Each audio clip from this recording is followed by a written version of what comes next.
গণেশ কোথায় আপনি? অনেক হয়েছে রাধা, আমার ধৈর্য সমাপ্ত হয়ে গেছে।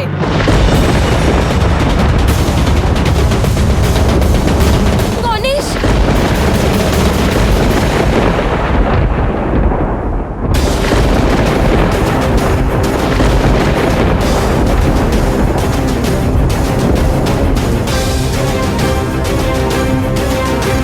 রাধা, সূর্যোদয় হয়ে গেছে, কোথায় আমার গণেশ? সূর্যোদয়ের আগেই তো আপনি ওকে নিয়ে চলে গেলেন।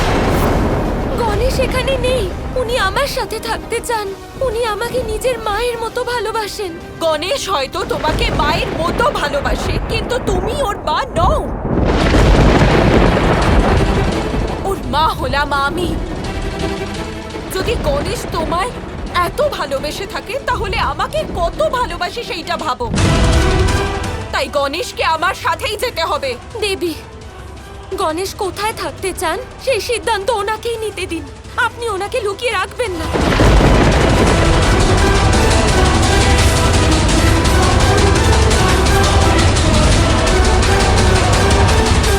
আমার পুত্রকে আমার থেকেই দূরে করে দিয়ে তুমি আমার নামেই মিথ্যে অভিযোগ করছো। যদি আজ আমি আমার পুত্রকে না পাই, তাহলে আজ আমার মমতার আগুনে এই সংসার ভস্ম হয়ে যাবে।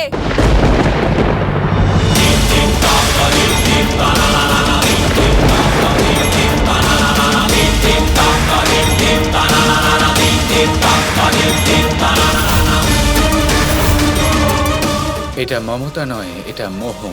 মমতা কাউকে ভস্ম করতে শেখায় না। এ শুধুই মোহ যে আপনাদের দুই দেবীর মনে ছেয়ে আছে। আর এবার বালগণেশই আপনাদের এই মোহ ভঙ্গ করবেন। এবার তো মা পার্বতী আর মা রাধার মধ্যে ভয়ঙ্কর যুদ্ধ হতে চলেছে। মামাশ্রী, তাড়াতাড়ি কিছু একটা করুন না, আমার খুব ভয় করছে। হে মহাদেব, দেবী পার্বতীকে আটকান, নয়তো আজ এই সৃষ্টি ধ্বংস হবে।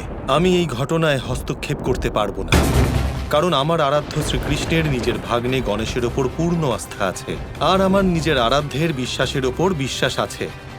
আপনারা দেখবেন বিঘ্নহর্তা গণেশ খুব তাড়াতাড়ি এই সমস্যার সমাধান করবেন। মহাসুর!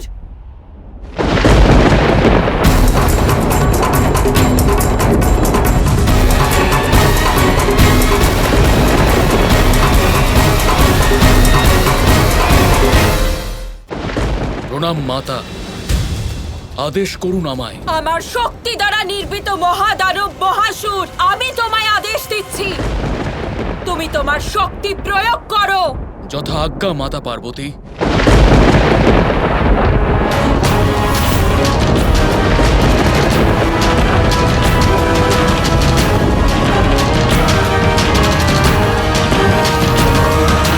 দেবী পার্বতী, এবার আমাকেও কৃষ্ণের সাহায্য নিতেই হবে।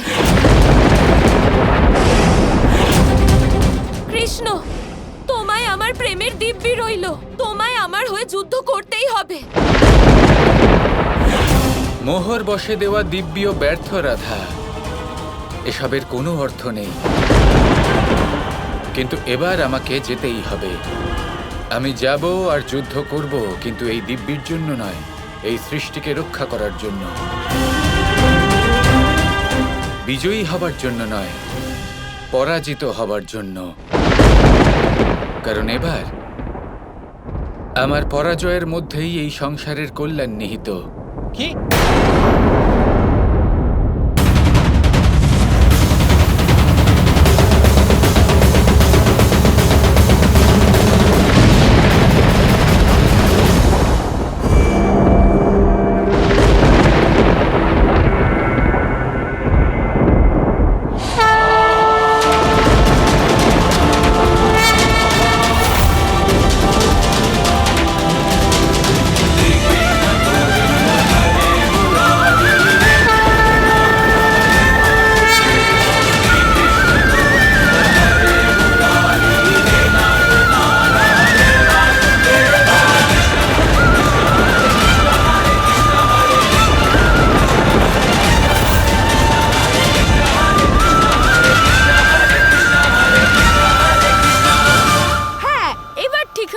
যে মামাশ্রী চলে এসেছেন, এবার তো সবকিছু ঠিক হয়ে যাবে।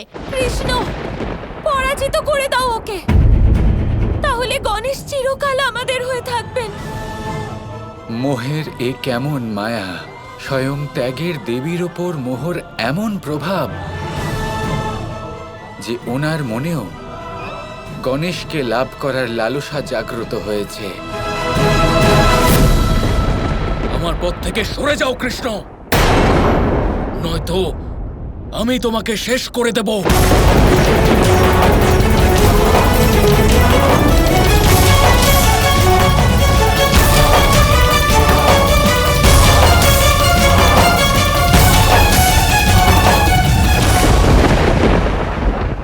কৃষ্ণ, আপনি পক্ষপাত করবেন না।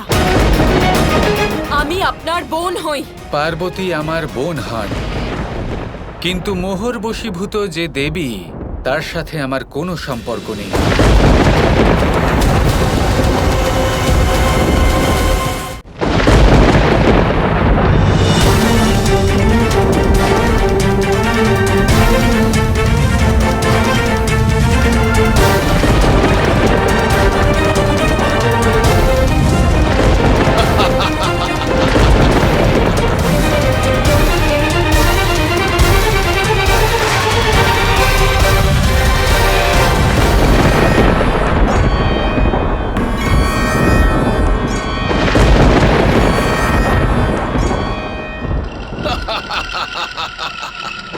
মামাশ্রী, আপনি আমাকে বলতে থাকেন যে বিশ্বাস রাখো, কিন্তু আমি আপনার বিশ্বাসের অভাব দেখতে পাচ্ছি।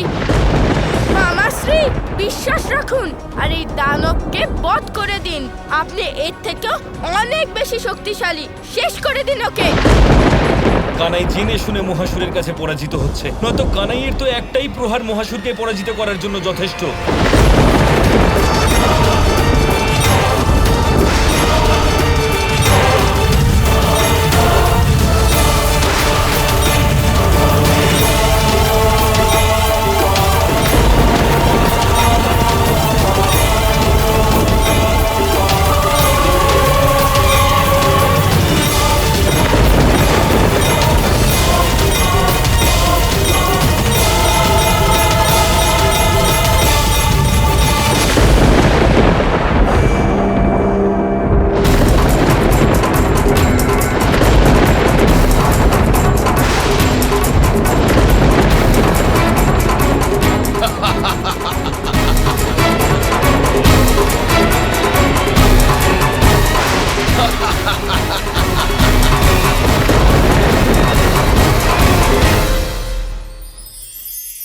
নেকড়ে, নেকড়ের বিষয়ে আমরা সকলে জানি। ওরা খুবই নিষ্ঠাবান এবং অত্যন্ত সতর্ক থাকেন, ছোট ছোট মূর্খতা করে বসেন। এনারা হাড় চিবোতে খুব ভালোবাসেন, কিন্তু চিবোতে চিবোতে এদের মাড়ি ছড়ে যায়, সেখান থেকে রক্তপাত হতে থাকে। সেই রক্ত ওনারা পান করেন আর ওনাদের মনে হয় এই রক্ত হাড় থেকেই পাচ্ছেন। ওনারা ভাবেন যে এই হাড় চিবিয়ে আমরা আনন্দ লাভ করছি, কিন্তু আসল সত্য হলো এটাই যে ওনারা নিজেদেরই ক্ষতি করছেন। আমরা মানুষ, আমাদের সাথেও এমনটাই হয়। কখনো কখনো ভুলবশত আমরা এমন কোনো কাজ করি আর আমাদের মনে হয় যে আমরা বাইরে থেকে আনন্দ লাভ করছি, কিন্তু সত্য হলো এটাই যে আমরা শুধুই ক্ষতিগ্রস্ত হচ্ছি। এটা হলো খুব বড় একটা শিক্ষা যা আমাদের শেখা উচিত। তা হলো এটা যে আমাদের বোঝা উচিত যে কখন আমরা লাভবান হচ্ছি আর কখন ক্ষতিটাকেই লাভ বলে মনে করছি। এই শিক্ষা যদি আপনি প্রাপ্ত করতে পারেন, তাহলে এই সংসারে আপনার থেকে বেশি প্রসন্ন আর কেউ থাকবেন না। তাহলে আসুন আর আমার সাথে ভালোবেসে বলুন, রাধা রাধা।